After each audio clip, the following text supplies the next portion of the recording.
humility, about making sure that you know what you absolutely need, what's a priority. I heard a lot of things that we're actually going to cover in this session, so it sounds like you guys are thinking along totally the right track on what we want to be thinking about as school directors and leaders of a school site over the summer. One thing I want to really highlight is that I heard Patricia say right off the first question is we need to form a partnership with our school leader, either be it the principal that's during the school year, the summer school principal. If they're the same, they're the same. If they're two different people, both people. So I think the key here that SD and MS maybe missed a little bit is that you are the steward of Teacher America's Institute movement, and the relationship with your school site was cultivated before your arrival and should be healthier upon your departure. What this doesn't say is the word partnership, but this is what this means. Essentially what we're asking you to do as the stewards of our Institute movement in Phoenix and Chicago is be the face of Teacher America to these, in most cases, new school site administrators we're working with, and really form a really positive and healthy partnership with them. And I'm so glad, because I think I heard every single table highlight this.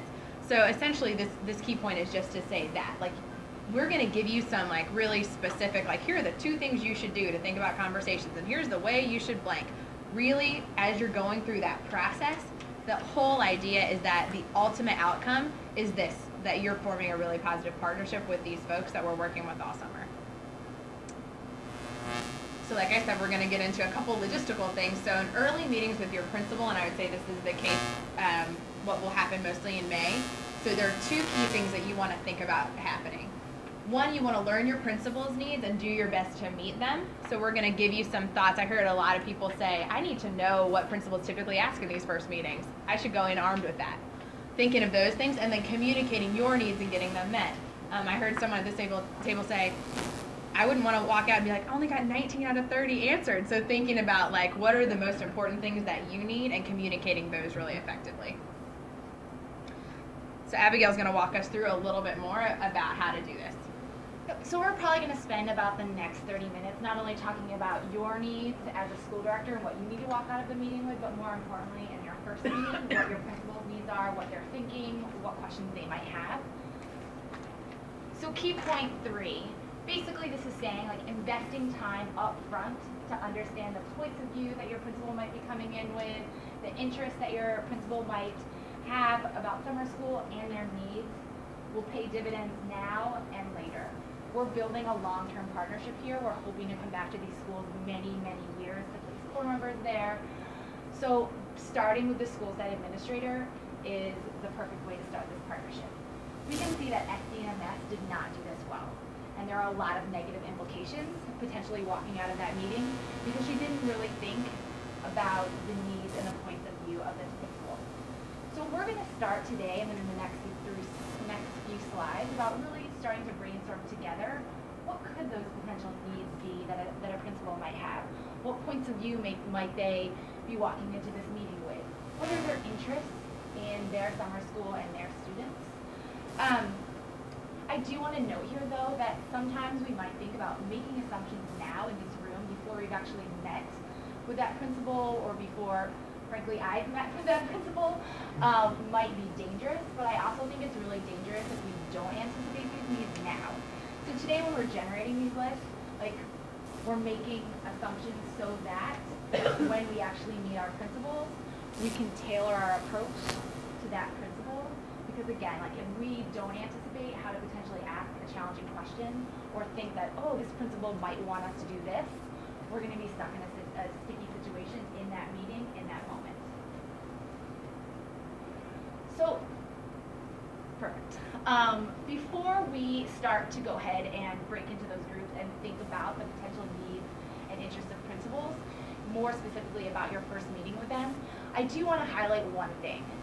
We, of course, always want to meet and work together, partnership, combining the needs of both our institute and the principals. But there is one thing I do want to highlight. If meeting a principal's need would significantly impact any of these 4 things, a student's opportunity to learn, core members' opportunity to teach, the validity of data, or Teach for America's ongoing relationship with the school, reach out to your INT for help. These are things, and I will go ahead and give you some examples that have been pre-negotiated upon your arrival and your meeting with your principal. So we can see that SD and MS did not do this well. I saw Andy note it was one of the first things on her Dear Wendy letter, is that SD and MS just basically threw out the ISC/ISAT and said, hey, that's fine, we'll go ahead and do test prep all summer. And for those of you, I know yesterday in your team time groups, like we went over where the ISC or the ISAT came from. And so we have been negotiating these things all year. So again, like those are the things that you should come back to your IMT with. Some other examples of that would be if the principal wants to change the summer school schedule drastically and extend recess from, at least in Chicago, recess is 15 minutes, and all of a sudden recess becomes an hour. Like that's something that you'll come back to your IMT about, we'll negotiate. If your principal wants the faculty advisors to teach the entire first week of core member teaching, clearly core members' opportunity to teach is being taken away. Come to your IMT and we'll work on that together. So we're now going to go ahead and break into table groups. So before I actually give the directions, I just want to note in the middle of your table, there is a graphic organizer that has 3 boxes on it, and it has question A, B, and C. So if you want to go ahead and grab those. So in your table groups, you're going to spend about the first 6 minutes generating some answers to these questions, thinking about anticipating what could a principal's needs be, what questions might they have, what interests might they be walking into these meetings with, and then you're going to spend 4 minutes together in table groups, quickly nailing out, like just naming a few of those things in questions A, B, and C. I will let you know if you could write really legibly, because we're going to collect these, compile them together, so we're taking all the information, all the great thinkers in here are thinking up and send out in our next SD blast. So table facilitators, I'm going to turn it over to you to delegate who's going to be question A, B, and C, and again, you have 5 minutes independently.